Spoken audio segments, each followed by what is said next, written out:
Italy. Now we're talking. This weekend, F1 visited one of the most spectacular tracks on the calendar. Because this is Imola, one of the most dangerous tracks on Earth. At some point in history, every corner here has claimed the ego of a big name. And some corners have claimed even more than that.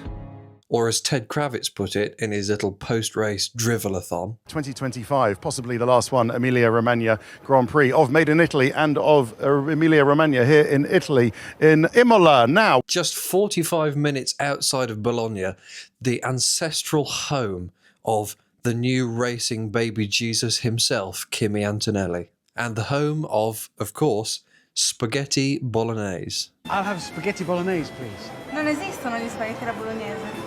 Spaghetti bolognese, as in No. Bologna? No spaghetti. Spaghetti bolognese. No. Non esistono spaghetti alla bolognese. Sure.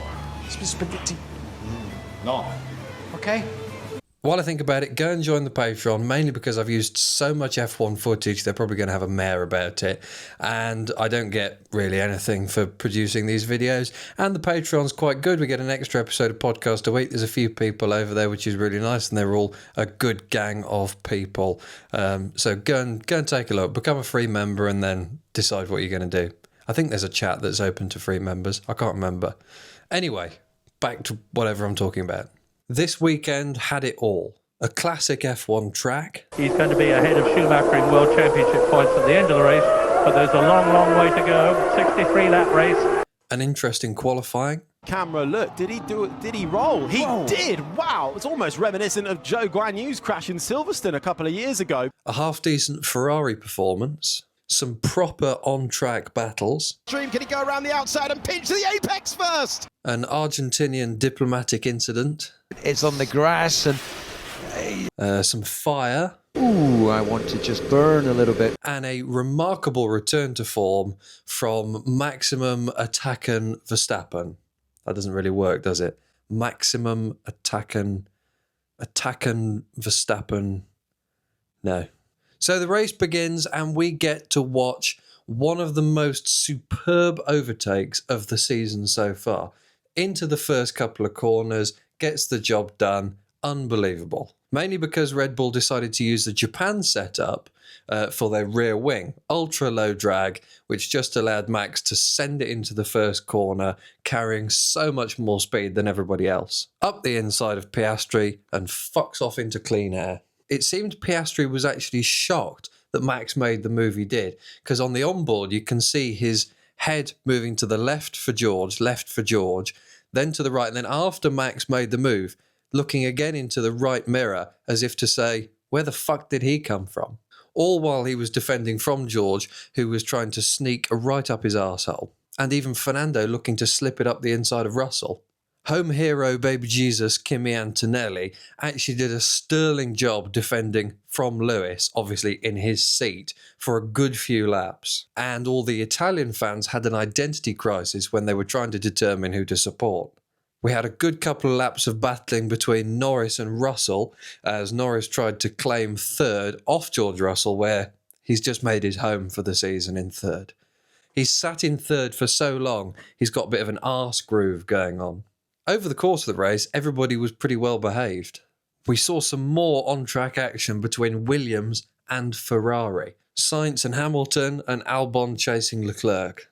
Albon sniffing round the back of Leclerc in lap 59 up into Tamburello, which is basically where most of the action for the weekend actually happened, in Tamburello. One lap later, he tries to go around the outside of Leclerc before backing out and going full Colin McRae straight over the gravel. I wonder if it crosses the mind of a Williams driver going around the Tamburello section, the section that was completely redesigned after Senna's accident, driving around that particular corner where he died with the team he died with. And I mean, I know they redesigned the whole thing, but it's still pretty poignant when they took out the massive left-hander in which Senna died at and put in that intricate little chicane system to slow the cars down. To bring out the first yellow flags, Ocon's Haas decided to shit itself much in the same way that Ollie Behrman's Haas shut itself in Miami. Then on lap 46, Poor little local hero, baby Jesus, Kimi Antonelli's German shitbox decided to crap itself and leave him in exactly the same place that Ocon's car crapped out. All of his local school friends had been to see him and they'd shown him around the track and he'd shown off what he was doing to his childhood crush. Tried to slip a digit in, maybe. And there he was, sitting on the side of the road, walking up the verge like fucking Alan Partridge. It's the kiss of death from Mr. Goldfinger.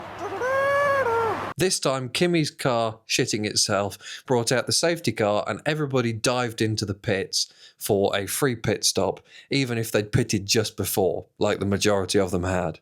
Poor Fernando. That basically meant that Max had won at that point, about halfway through. The race was done. It also fully destroyed the sanity, or whatever was left of the sanity, of Charles Leclerc. During the safety car, he wanted to come in for softs. They didn't think the softs were going to make it to the end of the race, even though turns out they actually would have done. So he was left out on the track as Hamilton dived in for a pit stop, and he didn't want to double stack behind Hamilton, understandably. We need to stay out. We don't have a tyre that can do to the end. But soft will be better than that. It's 17 laps, Charles. And just like that, the last thread of hope that Leclerc had broke away at both ends and landed gently on a big pile of Ferrari-branded dog shit. Fernando came into the pits, whose front brakes were so hot that as he left the pits, they properly caught fire. Not smoking, actual fire. I mean, I've always liked the idea of bringing back refueling, but you look at that and you go... Oh, and fuel. That's the first time we've had a fuel splash. Oh, my goodness me. Well, now, just let's keep calm. There are a lot of fire officials down there. Really? Fernando was also losing patience, much like Leclerc, with the strategy of the team. The Aston drivers banged in 2 very impressive qualifying laps. Even Daddy's little princess, he did okay. He's not disgraced himself so far, especially as they put them on some used mediums and everyone else was on softs. Aston just didn't make the right calls and pissed away their opportunity for a half-decent finish, which led Fernando to come up with a line. He was getting flashbacks to McLaren, this poor fucker. Box or no? Stay out, stay out. No, come on. When he came out and said he was the unluckiest driver in the world. Luckiest driver in the world. Just before Fernando had his big dick moment in qualifying and Lance Stroll wasn't disgracing the family bloodline, the new Alpine golden boy, Franco Colapinto, had a big shunt. Not as big as Yuki Tsunoda's, but still a pretty big shunt. Don Flavio's boy properly wrote off his Alpine. Cue Don Flavio going full Godfather. I want you to use all your powers and all your skills. And look how they massacred my boy.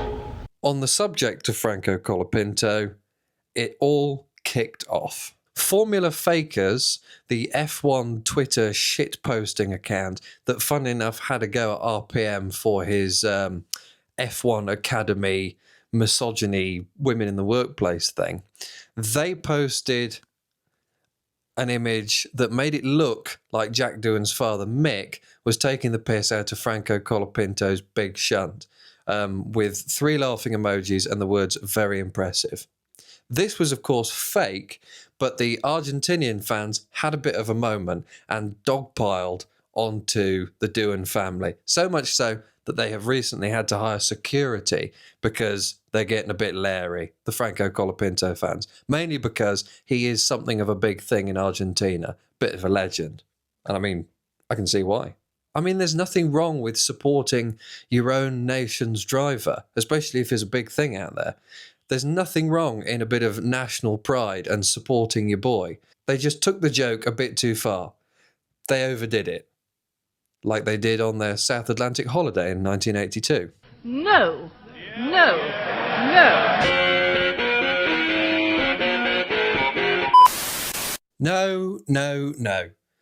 That is just me being self-indulgent. Anyway, I'll see you on the Patreon.